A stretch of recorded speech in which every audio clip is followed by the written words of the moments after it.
Bethlehem Kristian Thalai Pawl network click kan ni heng hi group sang khom ho wan ni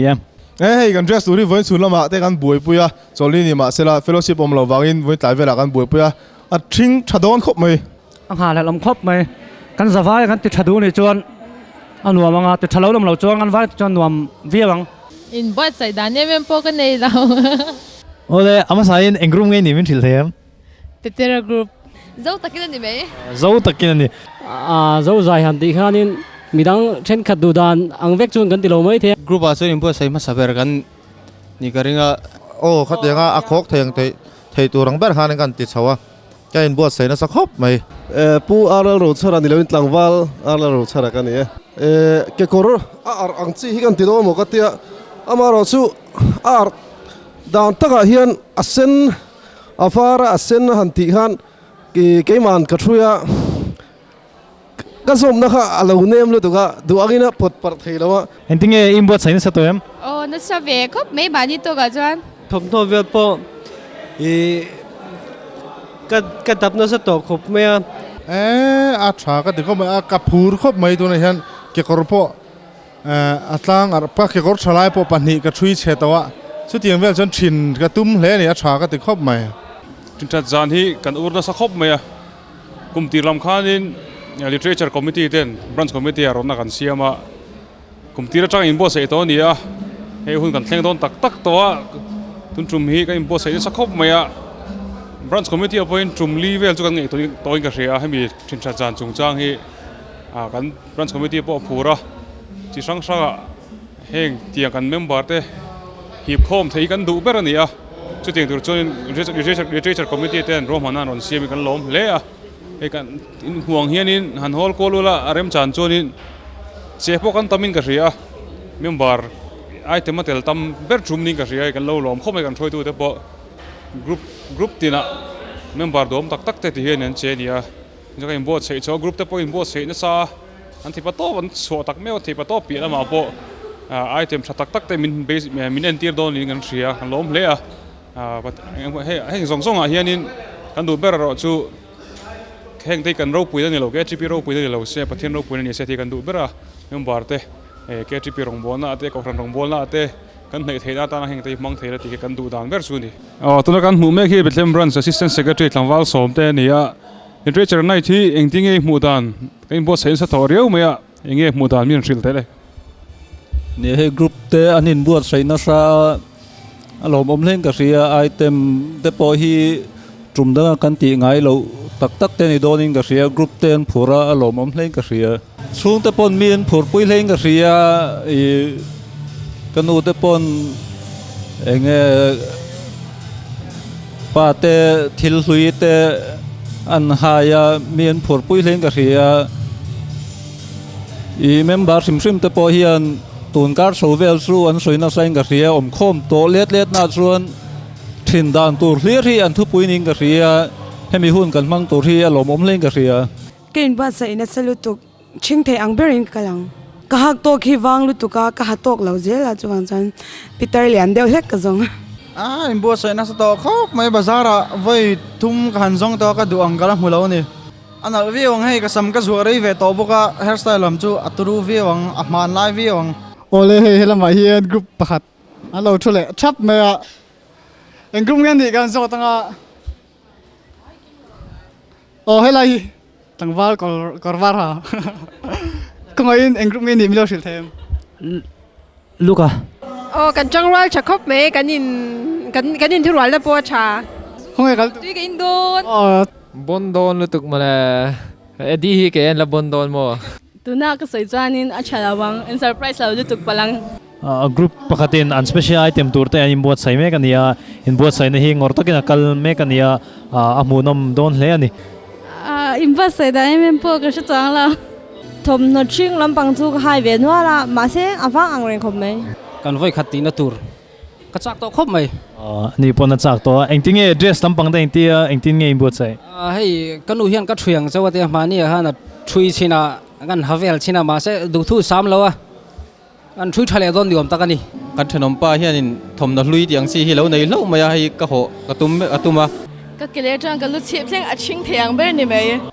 cái chính lẽ ngàn gì vậy ngài phèn tê cái này Luca group à com Rex Zorim puya Luca group nâu tê Peter group Johnny Marca group thì anh par trong chui về nè bukan malpo mar sakopang ôi ya ban bục lắm bằng tên mà lại thèm bơ này mấy thiền tên hiền trăng về đến gan là khó mà pie bùi tết lui về tê tar mít liên tê po gan zong khom dễ là lom thế cái chú lẽ mà cầm sang về đâu khang ai à cái chú top secret này sai chi vắc pon là chính thèm bơ đi mày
Zain hian thing lal pa le thing lal nu thằng tôi này đó na kia kan soi tu ten rom hanan sima top 10 an kau chuak don lai huna hianin som than chuat te mi pa lai me chia tangin an kau chuak don ni chu chalai ring tai la tin chu mi pela ma chuanin loman thatak tak a omani ti kha hretai la on the spot la thui chang in phosek te po telvek turi ka in soma chu ti rol chuan hei kan program hi kan hre ta angin in khom kan ni thoi ti kha hretai la thome lai huna thu pui thatak mai mizo nam zimila pathian bek ti kan zir ho dona chumi in ko khom na tan kan soi tu ten an rom man ni ti kha hretai la chuwang chuanin member te ril ru Pawl lama da lo tai la a thome a top nan la cham Pawl la kan chama chuan kan du tok don nia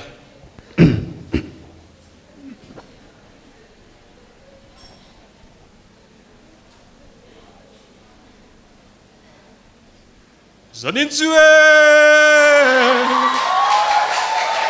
Kristian Thalai Pawl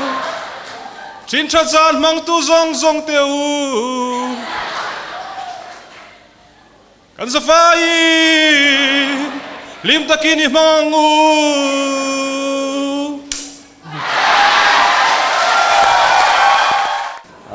Alo mo me ka tiang la chang la do kha phua ka tuma ka phua man ta lo wa ka thiam nai tlin ve lo wa ni chu apui khop mai alo mo me chuanin zaina hianin kanin thuam na kha hanin en wang ula tu te ngai buai ver kanin thuam na khan kan chung ten ni tiro kan nu le pa te kan chung te min en kol tu ten ni chu wan chuanin min en kol tu le min buai pui tu thatak kan ne a an chunga kan lom zia en tirnan kan zain kutim beng le lok teng voi khat kan lom me chuan tuna hianin on the spot la chang in phua siak kha kan tingal deuh me anga literature subcommittee ho kha local ula member ho kha chuan kan writing sheet tur kha an sem hal tai la a thome la chang he tlarlia toilo tlaruk aya seilo turania pathian la turani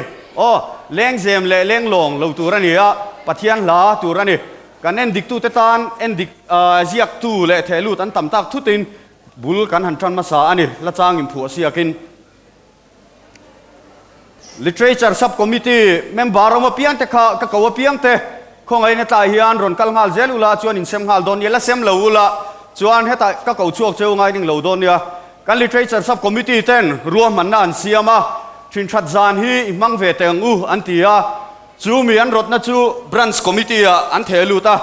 chu kan proposal chu branch committee a phal takin min pom saka kan phur le kan rel lai atangin kan nui ngal to ani hemi zan hi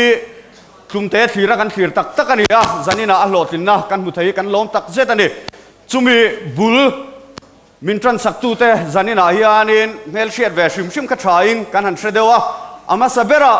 kan literature and documentation subcommittee chairman Tlangwali Manuel Elral te local se tama bengila chuan adota Tlangwal ruat fela assistant secretary nula la lom sangi nula vanlal tuangi nula la thafam kimi nula jeni lal rem ruati Tlangwal lal nun sanga Tlangwal David kelal chanpuya kita kallo kan isu Tlangwal aral ro chara heta local se chara ka chuan kai hi riklal muthara secretary literature and documentation subcommittee kani ti khan camera nei zong khan than la teule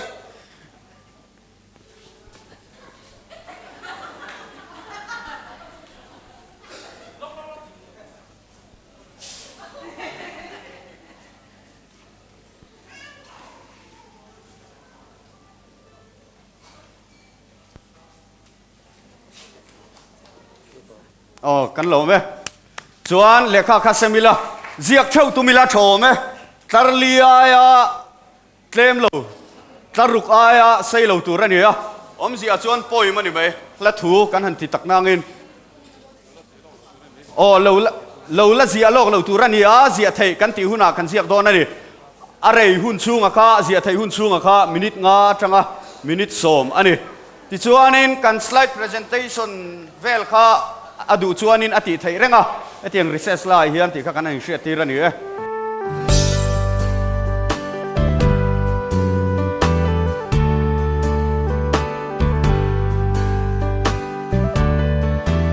ô chắc tiếng tur ni ta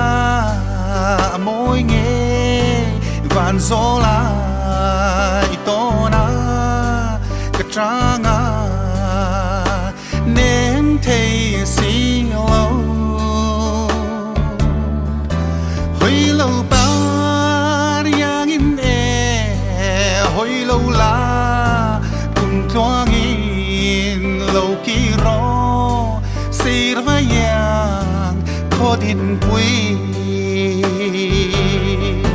phong man daria chẳng mà la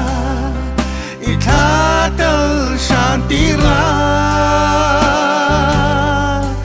itona suy lunga leng thei si lo shin mi te yang in ne for now de shin châu la kal zero mi thiang lim riang tin khô ka hun man zo hianin hun hlimom zok man chak om tak tak oma chu wang chuanin arei lo theang ber man ka tumanga hetiang program ang bok hi branch danga pon mang thina kan tiang ni chi alo hian ming san san an vua then chuan zo zan te an tia kan in cheang tho hian a zo theang berin in chea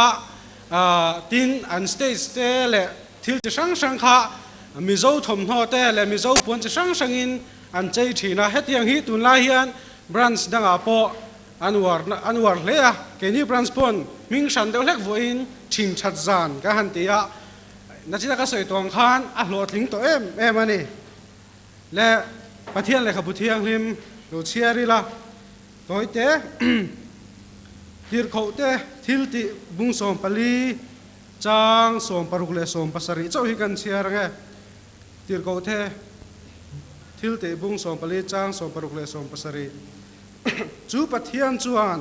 man lai ngam tin mani kong theu zo aphal thina nima sela ama hriatina omlova ama hriatina omlovin a in siam lo chutin thila ti thina vana ta ruate le kum that kum te apea inril ru eitu le lomna inati khathin ati khathin cheu kha antia kan bible chang chiar ta te lalpan kan zata man min som sakro se trong chang lalpa kan pathian du tak min mangai tu helai mun a hian ke ni Kristian Thalai Pawl te program pai wa tak mai mang turing kan kal khoma lalpa lim taka helai mun tunang hun mang themin siama wangin kan lom thu kan thila che tuna hian thu pui poi mo deuh mai kan soidona khongai takin kan thinlung min ti war sakla hriat thiam thena thinlung min peng che tin zana kan thu pui soi tur he soi swal pal ong em me ni a khongai takin min veng che chu min chandam tu tak e suang hungin kan lon diling kan lon hla ne amen na china kan soi tong kham ran sanga po hetiang hian lo mang to thina tun lai hianin hetiang zo zan tiang rang te hetiang hi kan an buai puina sa em ma mizora ma chau po ni lova mun sang sanga nam sang sang ten ma ni culture tlan sana an local thui to lutuk na ha thalo ti in ma ni culture halai tang halal isua sia na tak tak om theni ti sia in mani culture choi nun le na hi an ngai sang ma chu tiang bok chon zai na hiang ke ni po hun kan mang do ni ama saberin kan soilok du chu zaina kan thupui nam zemila pathian biak kan han ti hian tam tak chuan nam zemila pathian biak kan ti wang hian enge pi le pute nuna kir le emo mala kan pi le puten an biak thin sa khua ang biak le emo khan ti thina an ngai sual fo thina ni chu wang chuanin zaina hian thu ka soidon hian ati ra tanga kan soilok du chu kan pi le pute sa khua kir le emo kan pi le pute ti dan zong anga ti le kher emo kan pi le pute la thuk anga dài khere mo khát tiếng khát bôi mo viêu mà sẽ chú soi lần cả tum lu tục lova giải na hiền kan soi tum per chú eng vang hiền nghe Kristian kan in hu hiền kan chak lo em kan piang thara kan dak le thin eng vang nghe kan he lo em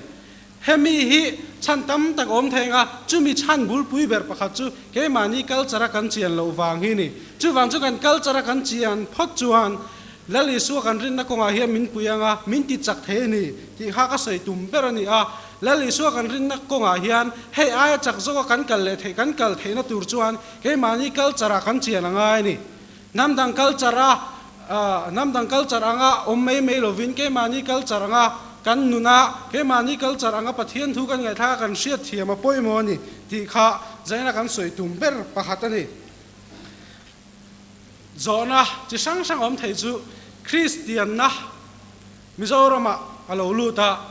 chu ta chong Kristian na alo lu khan sa phowin thil tam tak an ron thena chuanin Mizo nun kha Kristian male Kristian nu ti khan ol sam takin a then phok theya chu ta chuan ti zong he han soila Kristian na kan ni nuwa hian thil tam tangai tua thei chu hei kem te kan nei fowa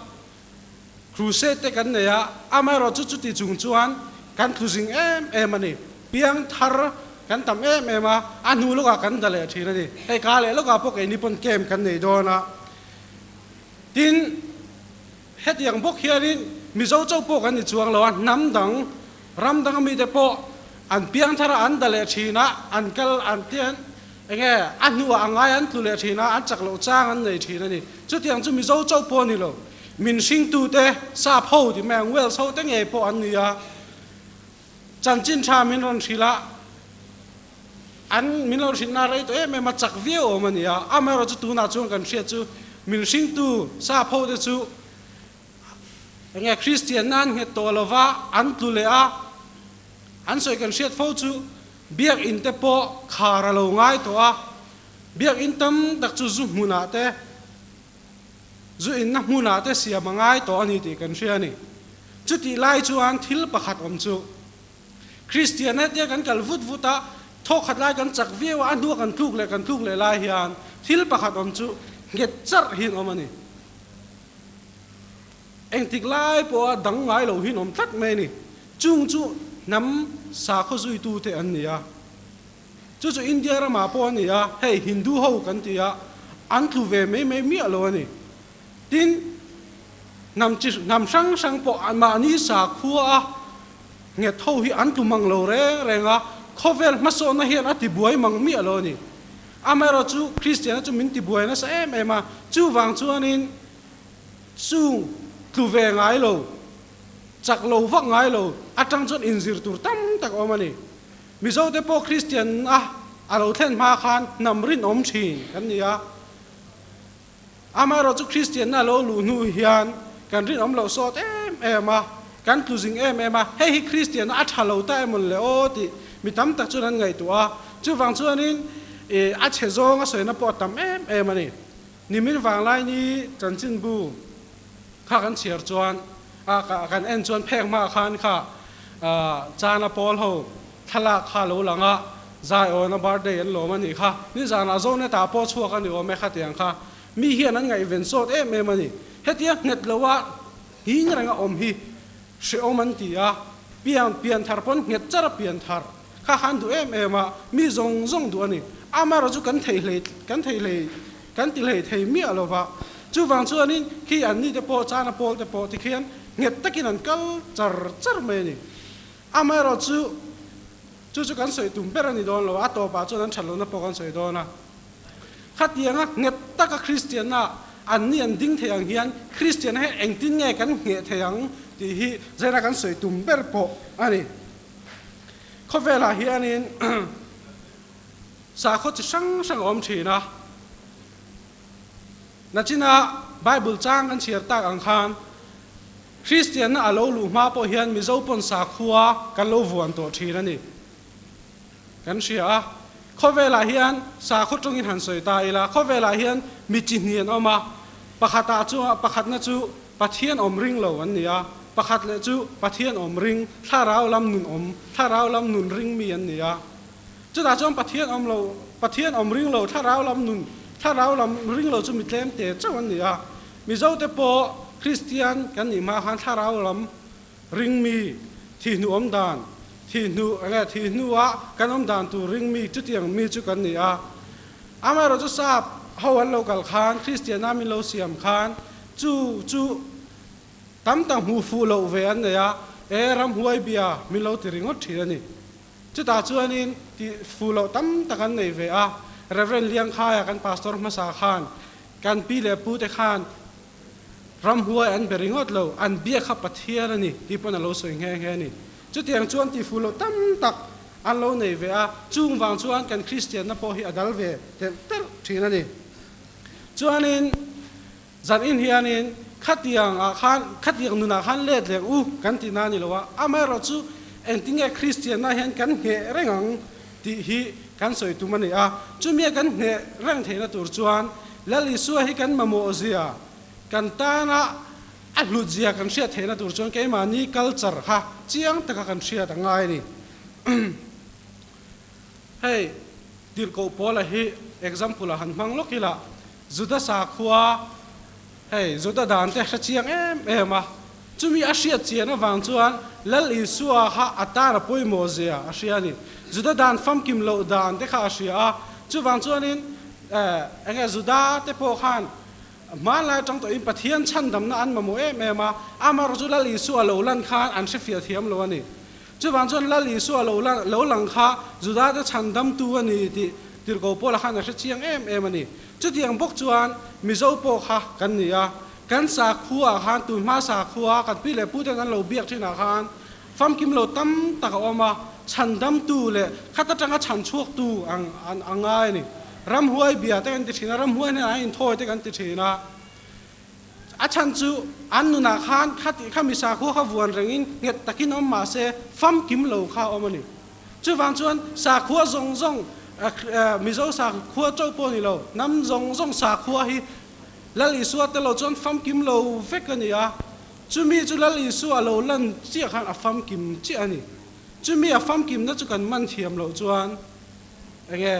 แค่แต่สาของอะไรดินแรงข้าจู่จันนี่เฮียมาโซนไทยเราตินสาเขาฟัมกิมเรากันวนแรงตีนั่นนี่น้ำสาขัวเลยเกี่ยมานี่คัลเจอร์ฮีกันเสียเจนะป่วยมันนี่เฮ้ยมีที่ด่านกันลากลุตุกแต่มีที่ด่านกันก๊อปปี้ลุตุกแต่ฮีชัดเรานั่นเช่นตั้มตะกอมาที่เฮียนั้นสวยทีนะอาจารย์ชวนนวมเวบอกมาเสียทิลติมีที่ด่านก๊อปปี้แต่ฮีไม่เราจะอัดตัวโคกชวนมานี่นำบกมานี่นำที่ด่านบกกันง่ายเลยทีนั่นทีจู่ประเทศนี้น่ะมินเป้กันนี่แล้วถูกจะช่างแต่พอเราช่วยทีนะไม่เราจู่กันถิ่นลุงหัวหิงตัดดูจู่เฮ้แต่แกมานี่กันพี่เลยกันพูดกันเราติดชินค่ะอันนี้จู่ประเทศนี้เริ่มเสร็จแต่ก็ตูนมากันพี่เลยกันพูดจังกันเราด่าซานี่จู่กัน develop เทียมจวน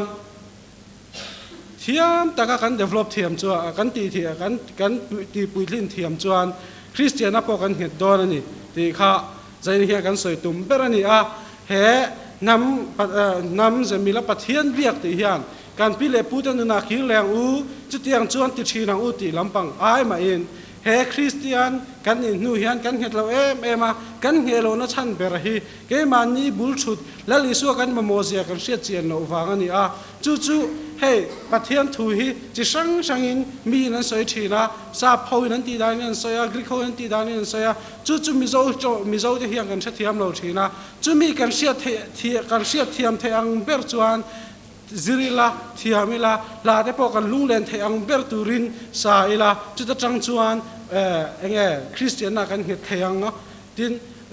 ที่ข้างอินประเทศนั่นลิสัวรงกันบอลเทียงตีค่ะเสียอิลาจู่ฟังจวนนี้สาขัวโปน้ำโปมานี่นำกัลจัดกลานสันลุตุกยานสาคงเห็ดอดิ้งไทยล้วนนี่ฮิสเตียตั้มตะกันเสียค่ะอาจารย์ชวนนี้อินเล็ดปุกมาเซมาสคอนวาร์สุนเตอมทีนะสาขัวจังสาขัวดังอินเล็ดปุกมาเซอันมานี่เจียงหรือว่าพดจวนอันหัวอันกี้เลยที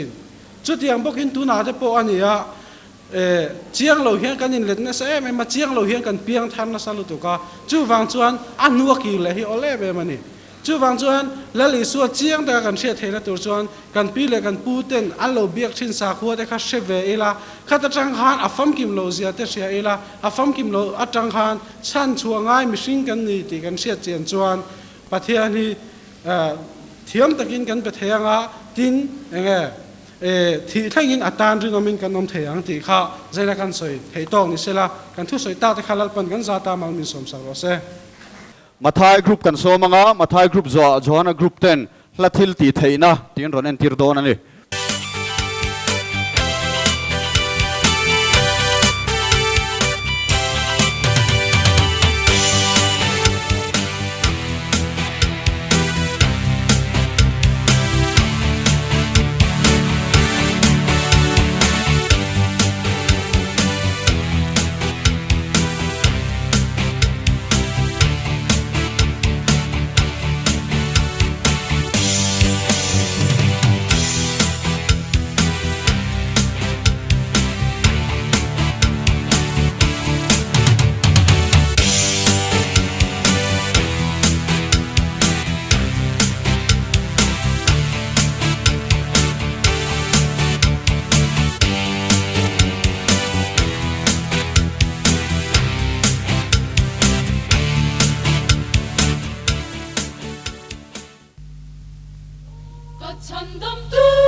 Ole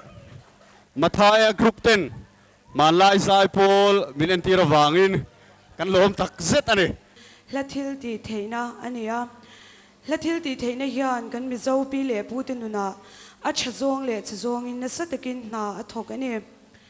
kumsang khazaria somkwa pali January ni som pakhada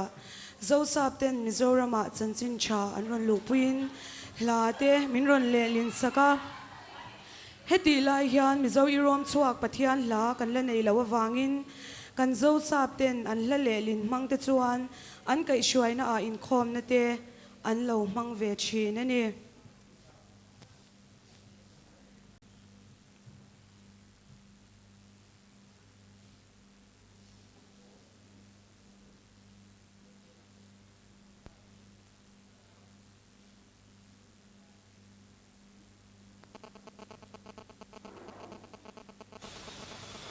Pathian za I suavana oma khovela ziklo kala tikha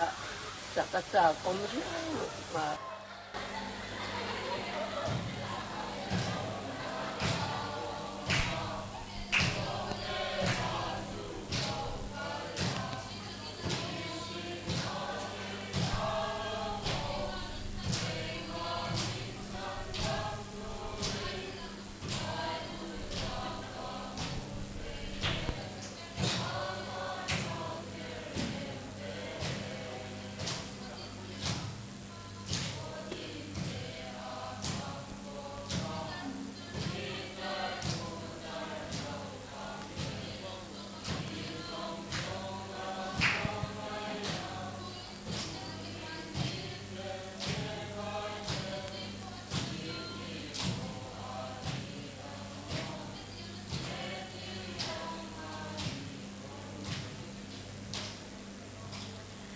heti hun lai hian mizo deril rem zong tak mein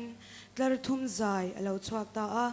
sol fala an lo tui lo ve bok nen kan Kristian ma cha te hela awang hian tam tak khuvel lama an kir le phata ani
Hitler tum zayan chung kwa po na satakin ang mga ingir ngaw na satak chung kwa ate alaw chwa pata a chutia nga nasataka buay na an nei lai chuan kumsang ka zakwa paruk vela changkhan leng khom zai kan ti ang hi alaw chuak chanta a sol falam ven thon na omlo le ti swal law ho lovin mi an law zai thiam zui ta zela mizo te nun po ane pha le a kan Kristian na konga na satakin leng khom zai kan ti hian mizo te min kai shwai na sa hle ani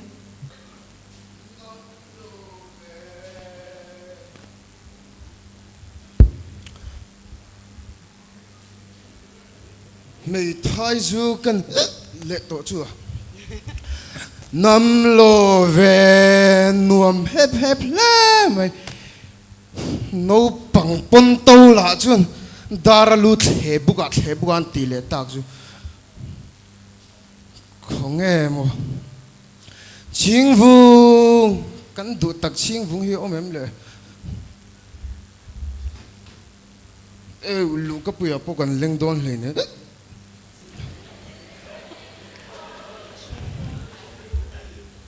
muốn là chú anh nộp em về mày chiều ông lâu nãy ít năng mấy mami không ai nuôi hi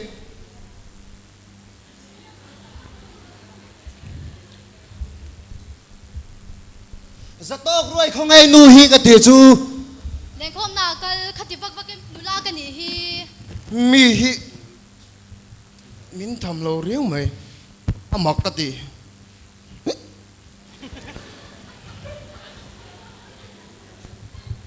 thôi à nghe lẹn khom bùi thằng ở đây là mi lẹn khom lẹ ta à ô nì phun lâu khát vác cái lệ lệ tí nhá là per por là hi anh nu xia in đắc ang por lẹ ha la không nghe cần thăng năng nu chú thăng năng hậu em khom lẹ to nè mò cái dai cái khom cái đê thì isa cái zuru hi min ti thin rim tum te su a buai thak a mai in ang thin rim ani kha ba kal ve ro ba sai ve te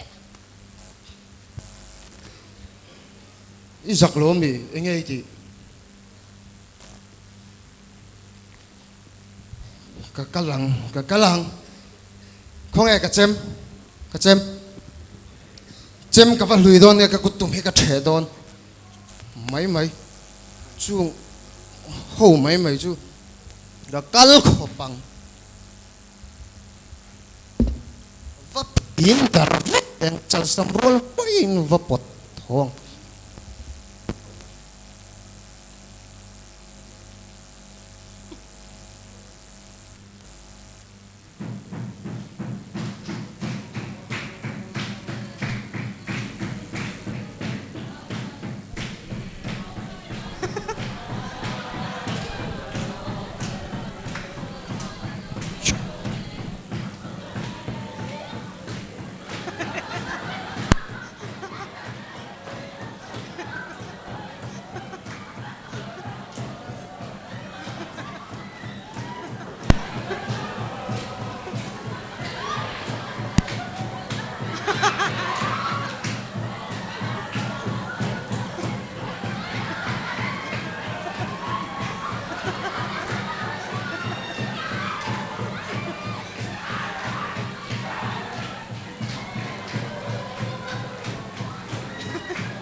Isua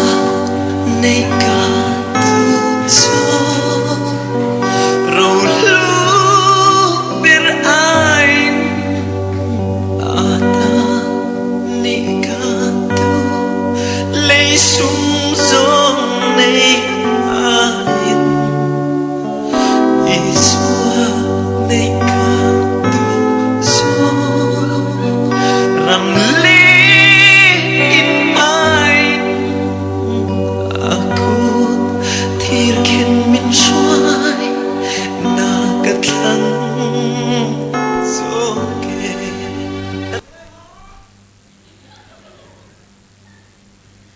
la thil ti theina mak tak chuan kan mi zo pi le puti thin lung atike soma chung ko apa beril ru chek ngel tak po tharau thiang limin la mangin na satakin atidang lamta ani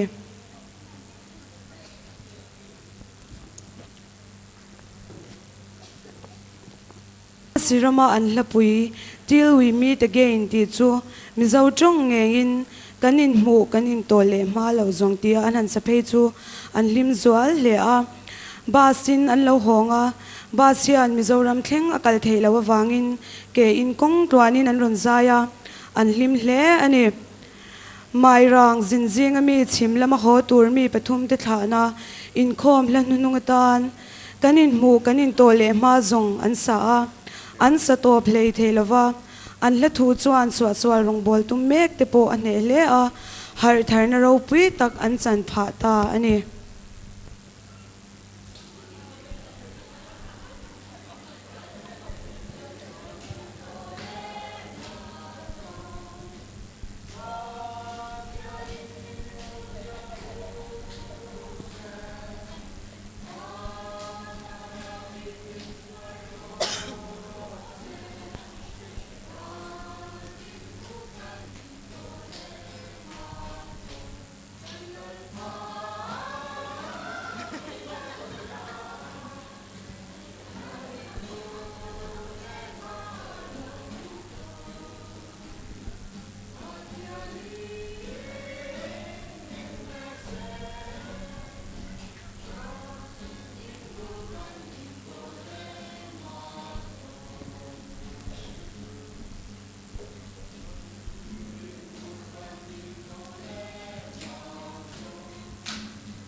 kan hmu tak ang khan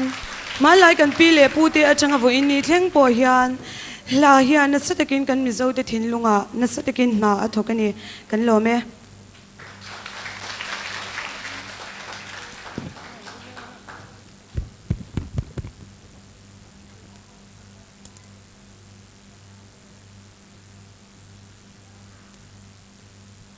mana changa Thalai anin cheidan kan thir don ani fashion he encyclopedia Britannica chuanin heti hianin a soifia fashion he tha tle tu chuan thenga tha chon thei ani ya fashion nina fashion an ron lak na bulber chu coat ti na soi tlat mai ni amero chu dress nen hian dang lam vele thunga dress chu kan thom hoi in belte kan tereu in belte khang zong zong kha huama fashion chu kan nun dan te kan dan te hi ani ti kha kan hriat apoi mo a fashion le dress hi kan thiar thiam apoi mo me tuna mathai group te mana changa Thalai thenga ain cheidan kan thir howanga ti chuanin chumi zo chuanin thingpuin break kan nei lok don nia mathai group te lo somang sakha za thuma changa sakha zali in karmi te annia kol phai changa lokalin run lui kam vela hun engmo chen an khasa bule bal thaile late achin that thelo awangin an mura dian lea silfen in bel tu tha pon nei lawa an mei chia ten chui kha ko siam siap suwa ban fengin an zak noya an si boka an mi pa te po in tu tiang deu bok chuan lokal siamin an hachin heti hun la hian lu lam chei mo na le ban bun te po an nei lem lawani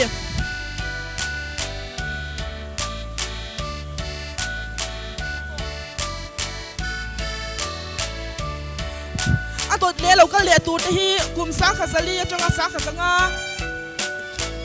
in karbi ten nia heti hun la hian len tlang an ron chuang chuak to silfen po an in siam thiam than to ele parlama po bu tun le vai mi ringot nilavin bu po an chin than to ni an in china hian ami pa te hian in kwan lian mol takan daran pa ta thom na dang in chin ang chi an nei lem lawa tin ami chia te po hian in kwan fen phel ching takan fega tual ta kormol an ha ani tui bu te po an to ani heti hun lai hian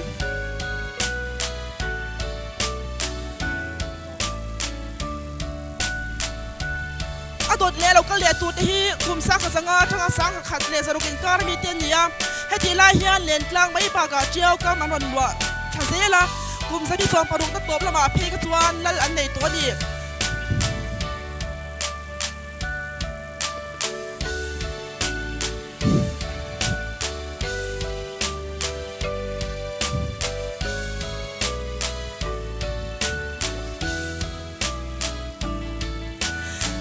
kum sa kha zaruk le kum sa kha sari in kara hian kal charlama po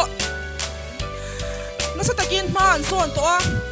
bule bal thaeng kim achin the to po kani heti un la hian lal po mobile takin an nei to he me chuang hian lal po hi so pathum lai an nei manani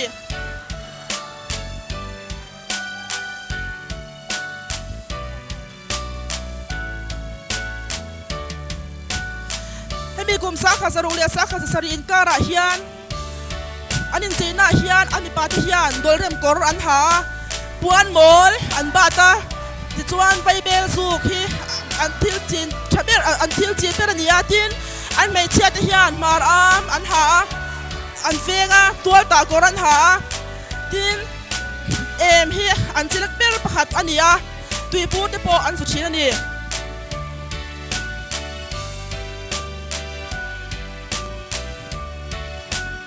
atot le lo ka le tu te hi kum sa kha sari atanga sa kha le zariat in karmi ten nia heti hun la hian an dal te len mizoram an lwa to ani kal char po hi muwal takin an nei to anin china hianin ami pa te hian puan an denga puan moi to deu hek an bat chil ni bible te po an su to ka kani tin an mei chia te hian mar am an fenga tual ta kor an hapoka tui bur hi an chelek em po kani atot le lo ka le tu te hi kum sa kha le zaria ta changa sa kha le zakwa in karmi te nia heti hun lai hian sai lo lal le lal dang hnuaya in dok te po mobile tak an nei to ni kol phai tong in le sil jar la ma tang te po in rong le tlo dang te po an lu to pa kani anin china hianin ani pate hian in puan an vinga kol lo puan an sin china ite pui agin chem pui te fungki le silai te po an keng tel china an mei che te po hian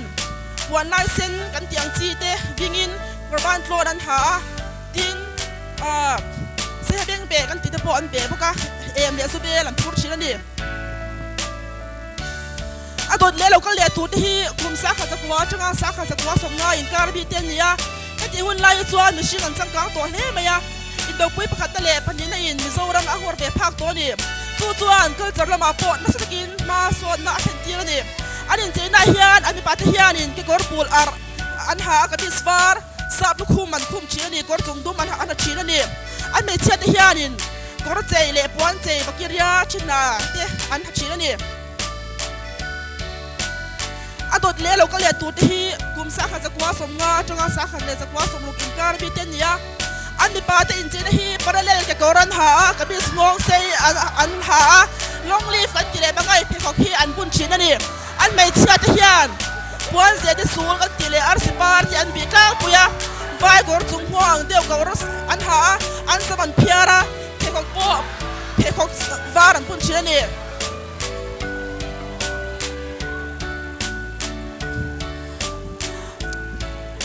adot le lo ka le tu te hi kum sa kha za kwa som ru ka changa sa kha le za kwa som sarin kar bi ten nia heti hun la hian ani pa te hian chip lama saman pui chawa kamis pa ngai ke kor zui tak in ji suk vel an ha among toy tak an china tin camera po tik chi le gitar te an ak china ni tin an me cha te hian in sam tor bom siam te i an mang china kor ngong zau tak an ha puan se senior bit kan ti le ar sipar kan tiang chi te po hi an mang to china ni heti hun la hian thok po an mang chaka ve to hle ni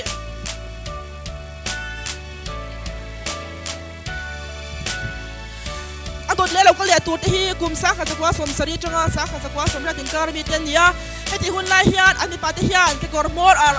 in chi so pani vel ar an ha china asir lama rong danga bel ar an ha a tin kor ma kil lem lavin a mor an si pok china tin scarf an ora khaidi pur le torchlight te pon pai bok china ni an me che te hian kor ngong am lawan ha a ha bial sau tak an ha china ni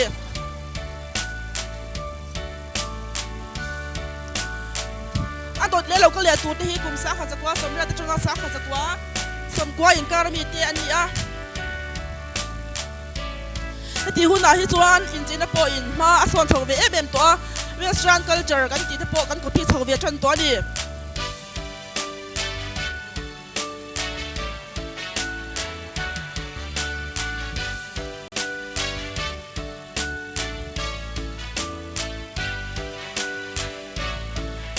lo ka le tu te hi kum sa kha za kwa som kwa changa voi ni thenga kan ni zau thlai te in china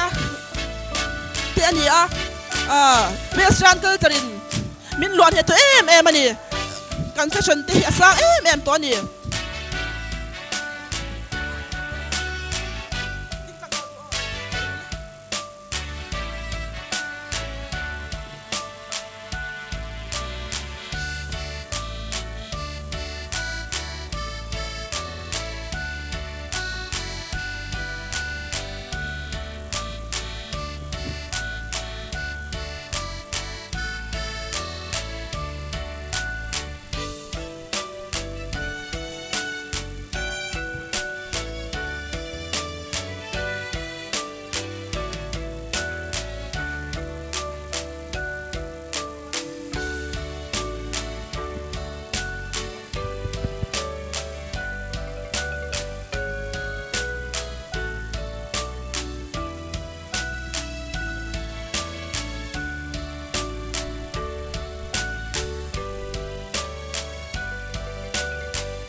Luka group te man lai changa tu line khenga in seina in chang taka min en tira wangin kan loma kan hrian ngai lo beng bar thak tak tak min hria tira wangin lom thu kan soibok ani nangin kan swal la tele kan kholo na te chin cha chuan olal po tu ge ding zo bang le ma se te na ngai dam na tu om si pa le fa pa cha ro tiang li om pui na tu kan ngai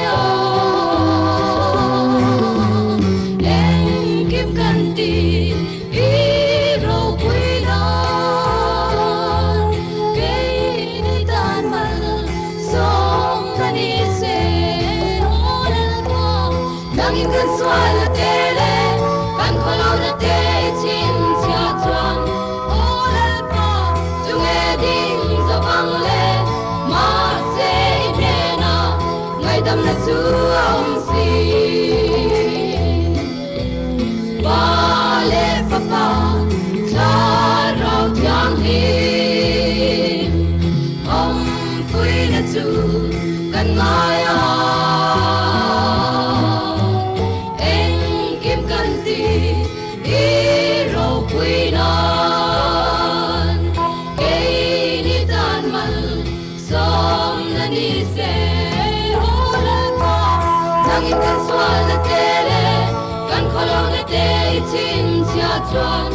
olal po tu ge ding za bang le ma se ne na ngai dam na tu om si olal po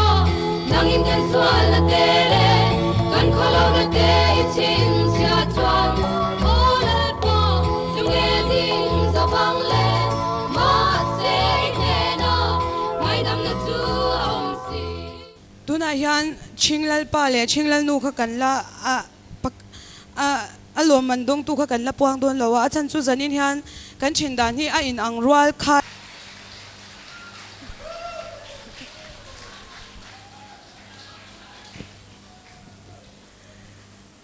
nulalal biak zwali bi zeti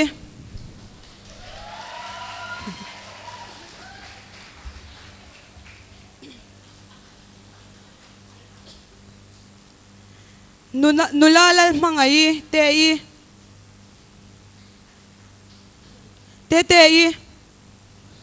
o memo puarlal ram liana fanu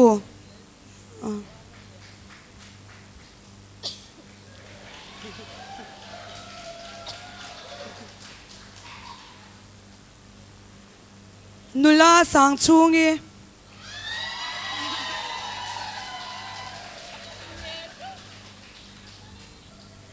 nula RH Zoram Pari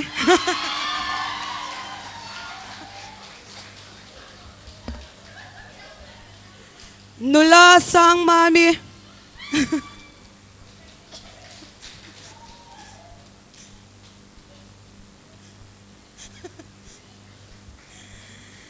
nula zai remoi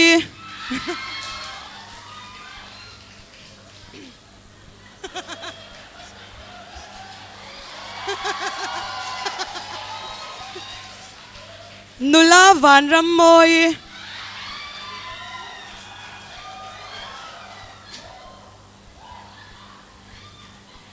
nula Jenny lal rem ruati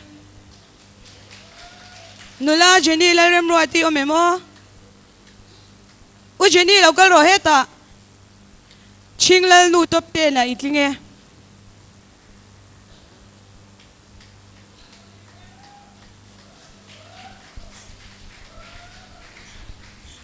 nula ke zau than pui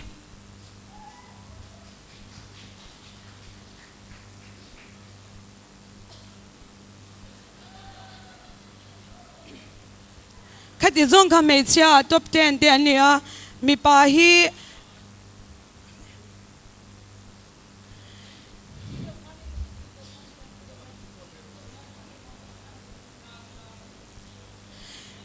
hi top 10 kan han ti dona mi pa chu an tamlu tuka ching tak tak kha chu wang chuanin top 10 ai tam kan tangani mi pa chu utwang ten han puang ve che o zani na hianin in ching lut tuka aching ber po than thiam harani chuan zaina hian top 10 po mi pa chuan kan nei lewa top 13 kan nei ni ama sabira chuan pu arle nun puya local sela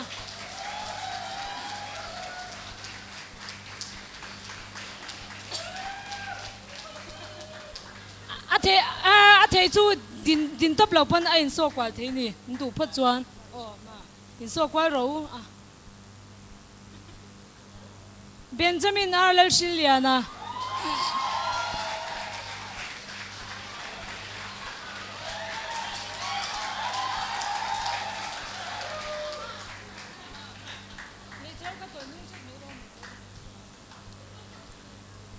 Tlangwai biak chung nunga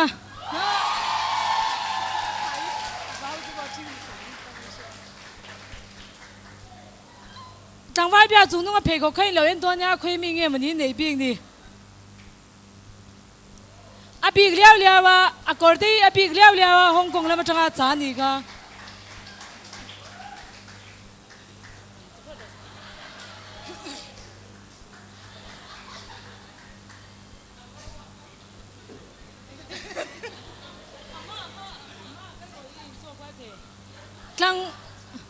Tlangwai Kele chazwala Arey du akaron thengil su se arey du akaron thengil su se ate pani hi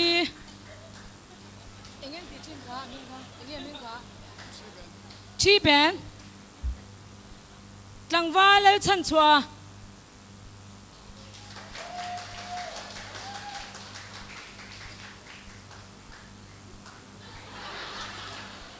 Tlangwai juni ram than sanga